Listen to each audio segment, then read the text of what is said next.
Hello and welcome to the channel. On this channel we talk about studying, working and living here in the UK. If you're interested in topics like this, join the community by subscribing to this YouTube channel. Likewise, follow my Pathway UK on Facebook and on Instagram for more information about life in the UK. Today's video will discuss the good, the bad and the ugly sides of living in the UK as a foreign national. This video will also touch on why people leave the UK. For instance, I left the UK in 2020. However, I am back and I'm living here in the UK. Stay till the end of the video for that gist.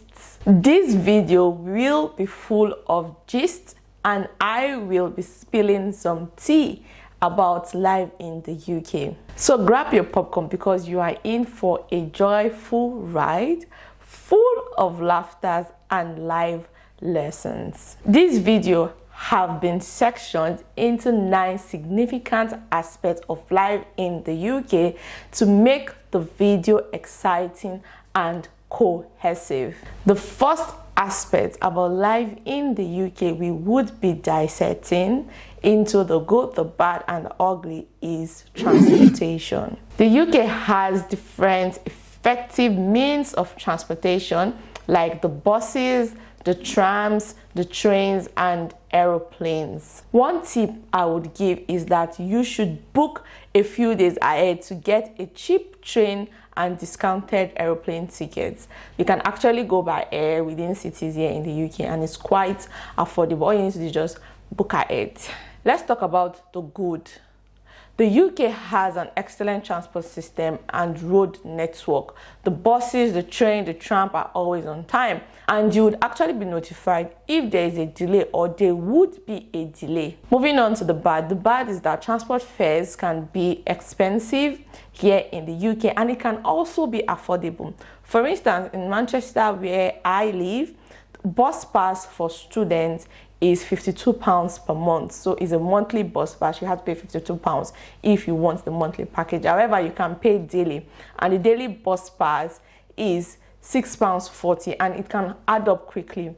However, for those who are under 18, the bus pass is free. All you need to do is to go to Transport for Manchester, register on their website and pay £10 and within 7 working days they would send you your free bus pass. Let's not even talk about the taxi services, but if you find yourself in London, try to avoid the black taxis.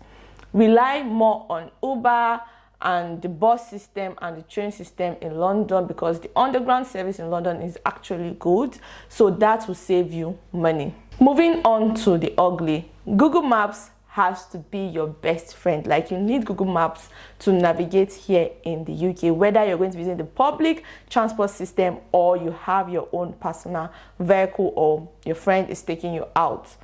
Now, I don't know how people who moved to the UK or who relocated to the UK before the invention of phones and Google Maps, because I don't know how they do it, because of the language barrier. Some people on the streets might not be able to understand you and you might not be able to understand them. It's actually hard for you to stop and ask for description of where you're going to. Now, even if they give you a description, it might probably be a bad one. Like, you might miss your road. You might not be able to reach where you're going to with that description. So you need to rely on Google Maps. Now, one trick is to always have internet on your phone and carry your power bank along. So you can always Google where you're going to and you can always navigate to where you're going to using Google Maps. Another downside with using the public transportation here in the UK is that you always have to be on time and on schedule because the bus or the train or the tram waits for no one. Like, there was a video of Boris Johnson I saw that he was almost missing his train and he had to literally run to catch the train. Now, the train, the bus will wait for no one. You can be on the platform like this and the train would actually leave you because you did not get on the train on time. So you have to be on time and you have to be on schedule. Forget African time. In this UK, you have to be on time if you want to use the public transport services. Another thing is that you have to walk. That's another downside with transportation here in UK. Let me use my home country for example. Where I come from Nigeria. In Nigeria, we always used to have maybe Okada or bike man that knows your house. You just call him, Ogalagbaja, come and pick me, and they will come where you are standing and come and pick you. In this UK, the bus will just drop you at the bus stop and you will have to walk the remaining one. Even if you have your private vehicles, there are some places in the UK that you can't take your vehicles to. You have to pay for parking, and where you will park your car might be far, so you still have to walk like 10, 15, 7 minutes to where you're going to. Now that is another downside. You have to learn how to walk, because even if your house is in front of the bus stop and it's literally from your house to the bus stop to the bus, you still have to learn how to walk, because where you're going to will not always be close to the bus stop, and the bus can only drop you at the bus stop, nowhere else. The second aspect is healthcare. Undoubtedly, the UK has one of the best healthcare professionals, healthcare system, and healthcare services in the world. Yes, people from all over the world, the best of the best medical practitioners come to the UK to work. And the NHS system here in the UK, which is the public healthcare service system here in the UK, is quite good. However, there's a long waiting time to get medical appointments. The GP and the NHS tend to be short staff. The ugly is that foreign nationals tend to pay twice for the NHS.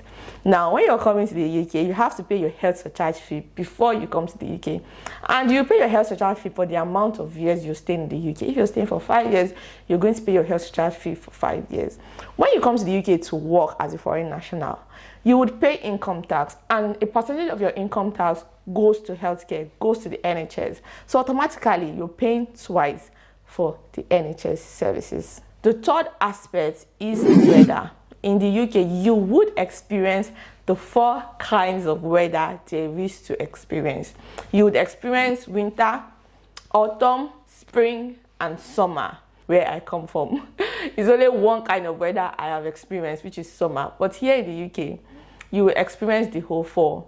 And another thing in the UK is that during winter, it can get really, really dark, like pitch black dark before 5 p.m. Like before 5 p.m., it will be really dark here in the UK, like midnight dark. During summer, it can be bright, like really, really bright. When it's like 7, 8 p.m. in the evening, you can still see the sun shining in this UK.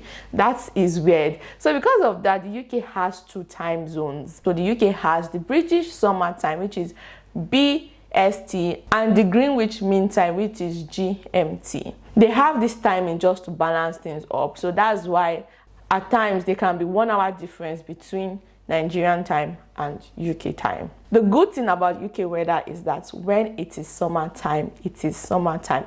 No, sorry, it is not summertime, because their summer used to have a sprinkle of winter, autumn, and spring, and you're like, wait, is this not meant to be summer? But when the sun is out, the sun is out. The sun will do wonders to your skin when you take pictures. You can wear your African clothes during summer, but the summer usually used to last for like 3 months, thereabouts, to 4 months, because early summer is usually cold for me and late summer is usually cold for me. So for me, summer basically is just like 2-3 months in this UK. The bad thing about UK weather is that it can get freezing, especially if you live in the northwest, northeast, or in Yorkshire area. It can be cold. The ugly thing about UK weather is that the weather is volatile. Like UK weather is like a flag. It can be shining and there will be sun, and you literally say, oh, let me go out, and 2 minutes after you're out, it can start raining. And the point is that this UK rain is not even rain. It's like when you say it's drizzling in Nigeria, that's how their rain is. But if it should rain here, everywhere will just be flooded. I say if Nigeria rain should fall in this UK, it will sweep the whole of UK to the Atlantic Ocean, because their rain is not heavy at all. But it is quite windy. I remember the last time I went to Liverpool, the wind almost took me away because it is windy. Like, it can be really windy, so you have to be careful. So always check your weather forecast. That's another tip I would give you for this session. Always check your weather forecast to see how the weather will look like, and it can also help you dress. You know, they used to say there's nothing like a cold or hot weather. It's the way you dress that matters. So always check the weather before you go out or before you plan your week. Google can always help you with that. Another thing is that because of how the weather is, people tend to get the flu. And this UK flu is not like Nigeria cold and catarrh. Nah. The flu here is terrible. Like, you would have headache. You have like blisters all over your mouth. Like, you'll be sick. And you probably would need to go to the hospital. That's why here in the UK, they have flu jab. Another tip for weather is that if you have any underlying medical health condition, always let your GP know immediately when you register with the GP so that you can qualify to get the free flu jab. Please always get that flu jab, because the last time I had the flu in this UK, that was the first and the last time. Kofoni rara. The fourth aspect we are going to dissect into the good, the bad, and the ugly would be taxes. The good thing about paying taxes here in the UK is that the UK government actually use the taxes collected for its purpose, and they are accountable. You can know how your taxes is being spent. That's a good thing about paying taxes in the UK. Speaking of government, let me chip in one tip here. If you need any information from the UK government, or you need to do one or two things that involves government, like maybe you misplaced your BRP card and you need a new BRP card, all you need to do is to go to gov.uk. Every and any information you are looking for from the government is always on gov.uk. For those of you who don't know, gov.uk is the official website for the UK government, and is credible. Any information you see there is coming from the government directly, so you don't need to worry about looking or knowing someone that knows someone that can give you information. No, go to that website and get the information you need by yourself. The bad thing about taxes in the UK is that there are too many taxes and high levels of taxes. Now in the UK, we have value added tax, that is VAT.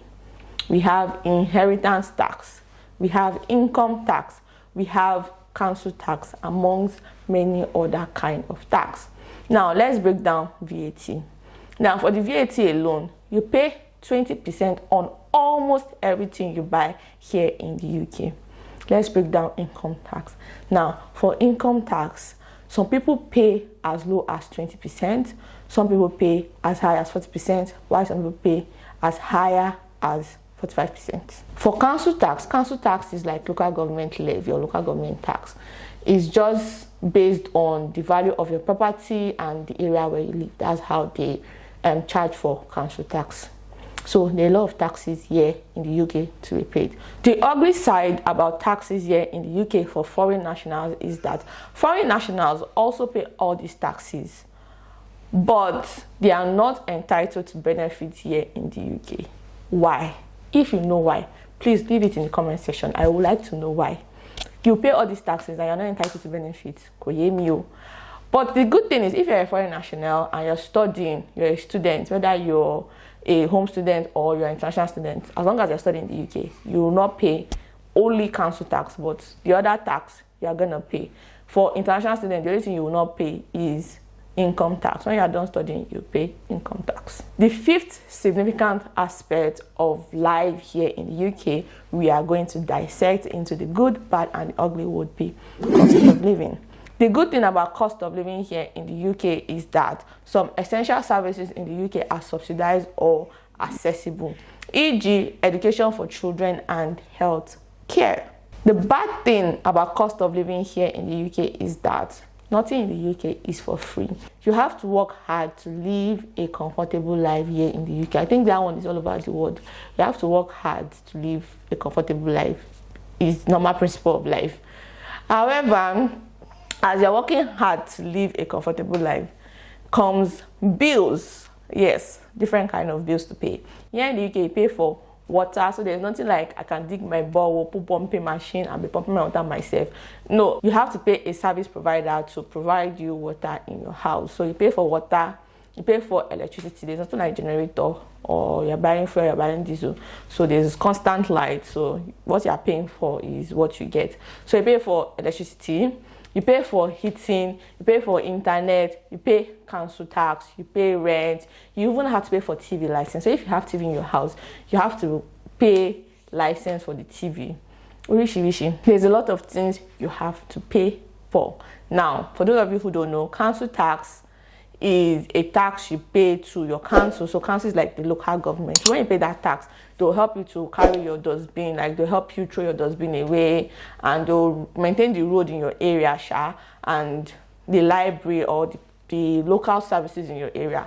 They'll be using your council tax to maintain, and like the bus stop and things like that, they'll be using the council tax to maintain. Now, if you're an international student studying here in the UK, you do not pay council tax. If you're a student in the UK generally, international student or home student, or as long as you're studying here in the UK, you will not pay council tax. But once you're done studying, you pay council tax. So basically, that's what council tax is. If you're living in any kind of property here in the UK, whether it's detached or terrace or semi-detached or rented or mortgaged house or bought or owned or given or whatever kind of house you're living in, you have to pay council tax, because that's what they use to maintain your council, your local community. The ugly side of cost of living in the UK is that cost of living in the UK is high and it keeps rising. Although the UK adjusts for inflation every year, I think the adjustment is always 3%. So they'll add 3% to your salary automatically. However, as they're adding that 3% to your salary automatically, everything is being adjusted for inflation. So 3% is added onto everything. So it makes no difference. So that's the ugly side of living in this UK, is that cost of living is high and it keeps rising. Now, it keeps rising because of Brexit. Now, the UK used to import things from other European countries. Now that they've exited the European Union, they have to pay import tax on some things. And at the end of the day, the consumer would have to, pay that import tax too on any goods they buy automatically. So because they'll add it to the amount of the goods you are buying now. So you have to pay for it. So that's why cost of living here in the UK is also rising. And again, the pandemic also put stress on the workforce, on a whole lot of system here in the UK. And the UK is trying to adjust. So that's why the cost of living here in the UK is rising. And as they've told us, it will keep rising. So when you're coming to the UK, get ready. If you're an international student planning to come study in the UK, please note that the maintenance fee or the maintenance money you have to have in your account with whatever is left of your tuition fee or whatever you need to pay for your tuition fee has also increased. So put that in mind, because everything here in the UK is increasing. I think it's a general thing. Everything everywhere is increasing. Even from where I come from, my home country, Nigeria, things are expensive. So it's everywhere in the world. It's not particular to the UK. So number 6 would be job prospects. Now, the UK is the land of opportunity. Many foreign nationals who come to the UK and are looking for a job in the UK, normally they get job between 4 months to 1 year. They get their ID job, like the job their heart so desire, they secure it. And because they can get their ID job, they can live their life to the fullest, enjoy the good things of life, maximize all the opportunities the UK has to offer to the fullest, like financing a car or taking out a mortgage or traveling or buying designer things. Whatever they are so desired, they can afford, they can put their children to some of the best schools in the UK. They can just have a very good and high standard of living. On the other hand, the bad side of job prospects in the UK is that some foreign nationals find it challenging to secure their ID job, and they are subjected to do manual job. Now, manual work can be very boring, and the people who do it are usually badly paid, e.g. cleaning or domestic work. Now, this in turn affects their mental health, their standard of living in the UK, and to some people is not just worth it, and they just pack their bags and go back to their home country. So that's why some people actually leave the UK at the end of the day, because it's not just worth it.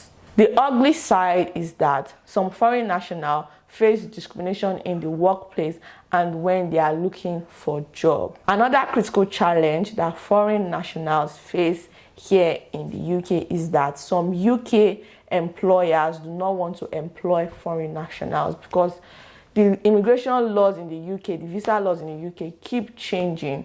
So some people will probably get their ideal job, but the company they got the job with will not be willing to sponsor them, because one thing with the UK is that the immigration laws keep changing. Immigration law can literally change every other month or every other year. For instance, the graduate visa was in existence before. The UK government stopped it. Now they started it all over again. They've revamped some of the visas. They've added new visas.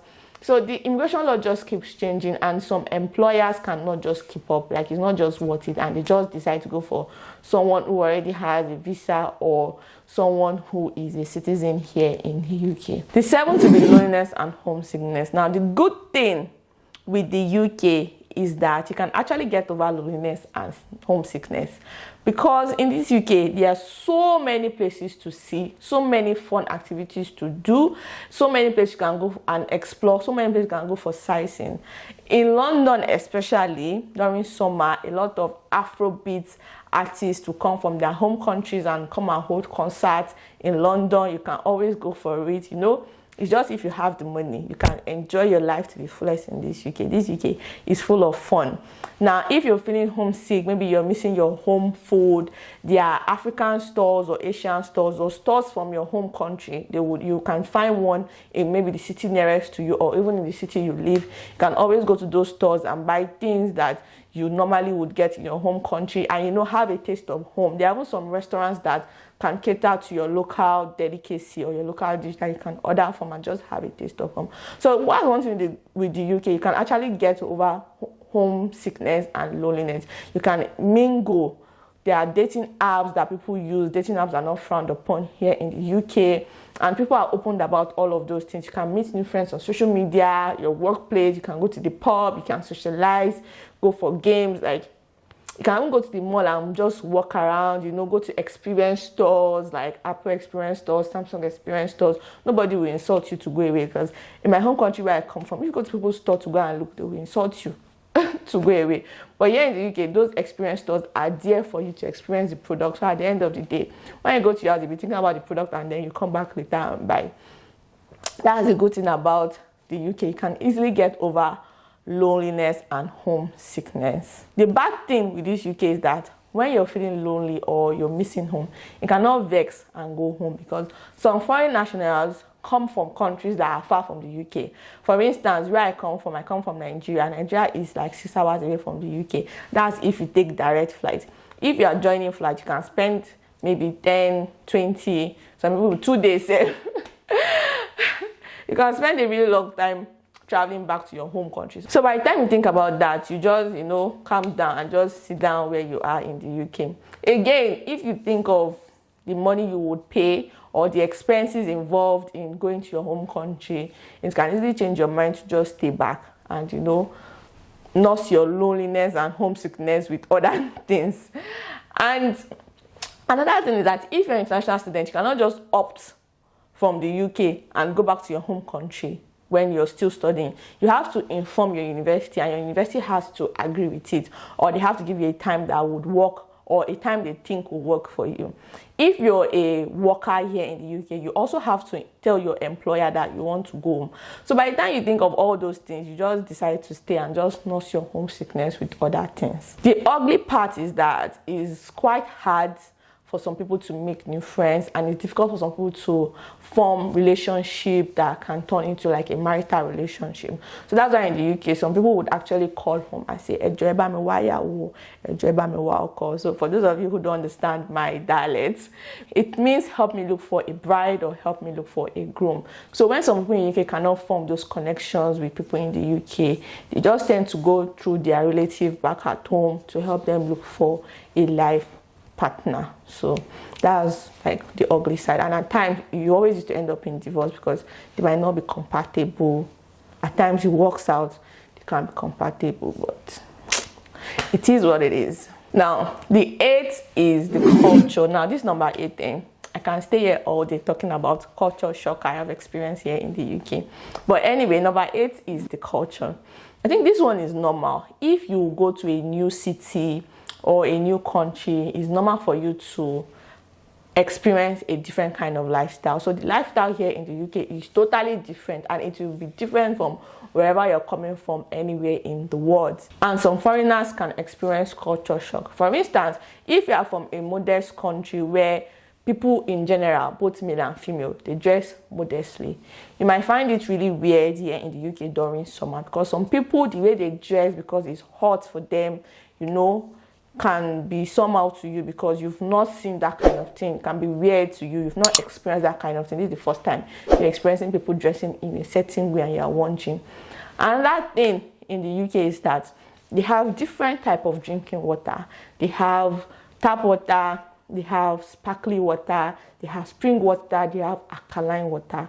Now, this is one important tip I'm giving you.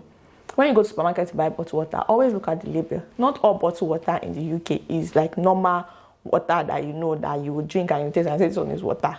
That's one important tip I'm giving you. Thank me later. Another culture shock that I've experienced personally is when you get down from the bus, you always tell the bus driver, thank you. When I go to this UK the first time, and everybody come up and say, thank you. I thought maybe the bus driver was giving them something.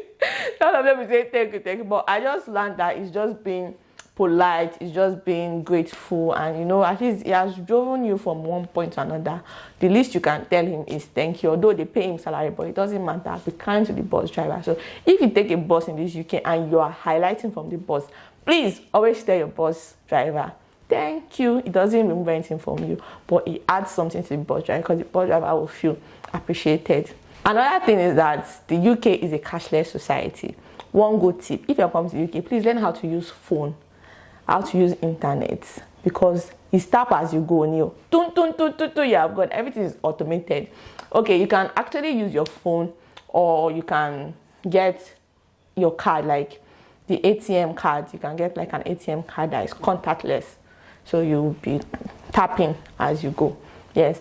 And one thing I find weird in the UK is that meat in this UK, they taste funny. Please, I know I'm not alone. If you think meat in this UK tastes funny, and you know why, leave it in the comment section. I want to know why meat in this UK tastes funny.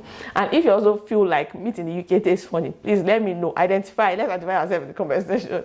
Let's know that meat in this UK, it tastes funny. Anyway, that's me, Sha. Enough of culture shock, because I can stay the whole day telling you guys about all my culture shock here in the UK. Maybe I'll create a whole video on my culture shock here in the UK. Now, let's go into the good of the UK culture. Now, one good thing I like with the UK culture is that the UK culture is welcoming. Like, when I mean welcome, there's a lot of diversity, people from all over the world. Like, the UK culture is very diverse, and they respect people's culture to some extent, because anyway, we'll get to that. The UK is diverse. You'll see people from all over the world. You'll see people from all over the world, people from Asia, Africa, Australia, Canada, America, and other European countries. We are all here in the UK living in one harmony. Another thing in the UK is that the UK try to be inclusive as much as they can. If you're disabled or you have some sort of disability, you can always feel free to say it out, and you can always get a job. That's one good thing I like about the UK culture. They don't discriminate against people who have disability or people who are disabled. Another thing with the UK culture I like is that respect is reciprocal. I think our Yoruba aunties and uncles might really not, like this, because the UK is not big on title. Everybody is on a first name basis. Now, when I came to the UK to study, I found it weird. Like, you see professor, white hair, old man, as in, even his career achievement alone, say, you can only dream of it and work towards getting it. You call them by first name. If you call them master, they'll be looking at you like, hello, who are you talking to? First name basis, but respect is reciprocal. If you disrespect them, I remember one time in class where one of my classmates was making noise, and the man kept saying, will you please put it down? Like, they are very respectful. Like, will you please put it down? He did not talk. The next one is the man asking that, do you want to go out to continue your conversation? It was like, no. The man said, no, I mean, go out to continue your conversation. They like that. They will say, would you like to? But what they mean is, go and do it. That's what they mean. So they're quite respectful. And that's how the man got angry and sent him out of the class. So yeah, they're quite respectful here in the UK. The bad thing of UK's lifestyle and culture is that the houses in this UK are tiny, like kilote. For God's sake, why? If you are claustrophobic, you would find this very disturbing. Now, let me put this in perspective. The average UK house size is 828 square foot meter, while Canadian houses are pretty big at 1,948 square foot meters. Like the UK, why people like this? Like, the houses are tiny. I did not know I was claustrophobic until I rented an apartment, like a room in a shared house, when I was staying in London. That room, I cannot do 360 degrees. I'll meet myself in another place that is not even in the house, because the house is so small. You sneeze like this, everywhere is full already. It was so small. It felt like I was in a coffin. Like, that room was small. And I realized that the UK houses in general is just small. For me, I'm used to big houses, like living in a big house, houses where there's compound. In this UK, it's from your house to the main road. You cannot play too much like this, you'll be in the main road, because the houses are so close to the main road. I don't know why they do that. Like, that's another thing I find very weird, and I don't think it's a good thing to me in this UK. The ugly, I will not expatiate. I will just mention the ugly side of the culture here in the UK. Now, the ugly side is that there's this polite culture here in the UK. Oh, bless you. Like, they don't like you, but they don't dislike you. They don't like you. I don't understand. But when you start hearing, oh, bless you. Oh, yeah. Oh, darling, just pack a load and be going. I don't know how to explain, but there is this silent, polite culture here in the UK. Another thing is there's discrimination, and you can actually face subtle racism.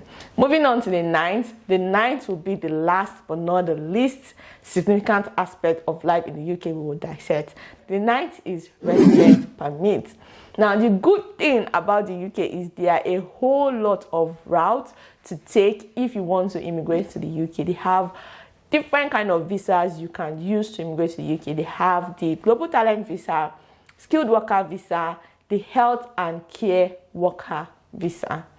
Please note that the student visa and the graduate visa is not meant for immigration purposes. These visas are for international students to have the right to study in the UK, find a job, gain work experience, and then transition into another kind of visa if they wish to settle here in the UK. That is why the graduate visa does not count towards permanent residency. I know this because there was a petition going around, which I have put in the screen, or probably will be in the screen right now as you're watching this video. That petition was for people to be able to extend their graduate visa, and that the time spent on the graduate visa should count towards residency. And the UK government actually responded saying all what I just said. The bad part of resident permit is that some foreign nationals are not able to secure the indefinite leave to remain status after staying in the UK for an extended period. Now, this is a very important tip I want to give you. Please and please do not stay in the UK illegally. I know that when your visa comes to an end and you're not getting the indefinite leave to remain status, or you cannot switch to another visa, going back to your home country can be frustrating. I have been in that position before. I was in the UK, my visa ran out. There was no way I could get another visa. I had to go back to my home country, apply for my home country, and now I am in the UK. So that's the gist in the beginning of the video I promised you guys. Anyway, if your visa expires, please go back to your home country. It might be difficult to go back to your home country, but please go back to your home country and apply. Because if you stay in the UK illegally, life in the UK can become complex, and other people who know that you do not have the right to live and work and stay in the UK or study in the UK will start to exploit you. And when they start to exploit you, your life can become really miserable in this UK. I don't even know how people live in this UK illegally, because this UK, everywhere you go, you must show your resident permit. You must show that you have right to live and work in this UK. Like, landlord self cannot give you a house if you're an illegal immigrant, because you and the landlord will be in hot water. So they've made the rules really tough and hard. So please, guys, if your visa expires, just go back to your home country, re-strategize, regroup, apply for another visa that you think will work for you and make you stay in the UK permanently. So that's the bad side of resident permit. And that point I want to make is, if you live in the UK illegally and you're caught you can face jail time. And after you face jail time, they will not release you to be living in the UK society. Nope.